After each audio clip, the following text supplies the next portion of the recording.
Wait before you scroll. Have you ever watched a movie so layered with mystery that every scene hides a secret waiting to be uncovered? That's exactly what Madame Comfo is. Today, I'll not only walk you through the story, but also reveal 10 things you probably missed, explain the shocking ending, and give you clues about what might come next. Let's dive in. The movie opens in a village shrouded in whispers where power, tradition, and betrayal collide. At the center is Madame Comfo, a woman whose aura commands both fear and respect.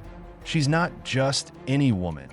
She's a priestess, standing between mortals and the unseen forces that guide their fate. But as the story unfolds, it becomes clear her power comes at a price. Every ritual, every decision draws her deeper into a web of secrets she can no longer control. And when strangers cross her path, seeking wealth, healing, or revenge, she finds herself at the heart of conflicts that threaten to expose everything she's been hiding. Through the performances of Bakare Zainab, Divagold, Tunde Ola-Yusuf, and Ope Okunola, the movie doesn't just tell a story. It paints a haunting portrait of how tradition, greed, and betrayal intertwine in dangerous ways. 10 things you might have missed. The opening scene silence. Notice how the first few minutes have minimal dialogue? That silence isn't just atmosphere. It mirrors the quiet before the storm in traditional Yoruba storytelling, signaling that chaos is coming. Madame Comfo's beads. Each time she appears, her waist beads and bracelets are a different color. Those aren't random. In Yoruba spirituality, colors represent specific deities. Her shifting colors hint that she's channeling different powers at different moments. The palm wine scene. When villagers share palm wine, the camera lingers on a calabash with cracks. This subtle imagery foreshadows betrayal and broken trust later in the film. Background drummers. The traditional drumming in some scenes isn't just soundtrack, it's coded. The drum beats mirror the emotional intensity of Madame Comfo's decisions. Pay attention next time. The rhythm changes before each major twist. The child's warning. A little child mutters strange words when Madame Comfo walks past. Most viewers overlook this, but in Yoruba films, children often act as innocent truth-tellers. That line foreshadows the downfall she faces. Divagold's character's necklace. Look closely. It resembles an Edun era, a charm of thunder and justice. This silently connects her fate to retribution later in the story. Shadows in the shrine. During one ritual, if you pause carefully, you'll see extra shadows on the wall, even though only 2 people are present.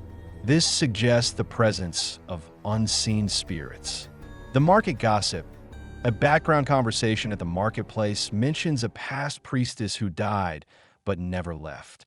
That's an Easter egg tying the film to older Yoruba mythologies, hinting Madame Comfo might not be the first. The use of fire. Every time fire appears, whether in lamps, torches, or rituals, it signals a truth about to be revealed. Watch how the flames intensify during her confessions. The final song. The closing chant isn't random. It's an old Ifa verse. Roughly translated, it means, power borrowed will one day return to its owner. That single line explains the entire moral of the film. Now, let's talk about that ending. In the climax, Madame Comfo finds herself trapped. Her rituals can no longer protect her, and the very forces she once controlled begin to turn against her. The betrayals around her unravel. Her allies scatter, and the truth comes out. Her power was never fully hers. It was borrowed, conditional, and the spirits had come to collect. That final scene where she stands in the shrine, alone, trembling, with shadows closing in, isn't just about fear. It's about the inevitable reckoning. Her story ends not with triumph, but with surrender. A haunting reminder that no one can cheat destiny forever. So what does this mean for a sequel? There are clues. The child's prophecy wasn't fully explained. Could the next movie follow them as the new key to the story? Divagold's character still carries that thunder charm. Justice isn't done yet, and someone has to finish what Madame Comfo started. And remember the gossip about the past priestess who never left. That line suggests Madame Comfo's spirit may not be gone at all. She might return, not as a savior, but as a restless force of vengeance. If the filmmakers continue this universe, expect even deeper dives into Yoruba spirituality, darker betrayals, and maybe Madame Comfo haunting those who betrayed her. And that's the story of Madame Comfo, a film filled with secrets, rituals, and warnings that most people missed. Now I want to hear from you. What detail shocked you the most? And do you think Madame Comfo is truly gone, or will her spirit rise again? Drop your thoughts in the comments, and don't forget, if you enjoy deep dives like this, hit that subscribe button so you don't miss the next one. Because in Echoheart's world, every story has a shadow,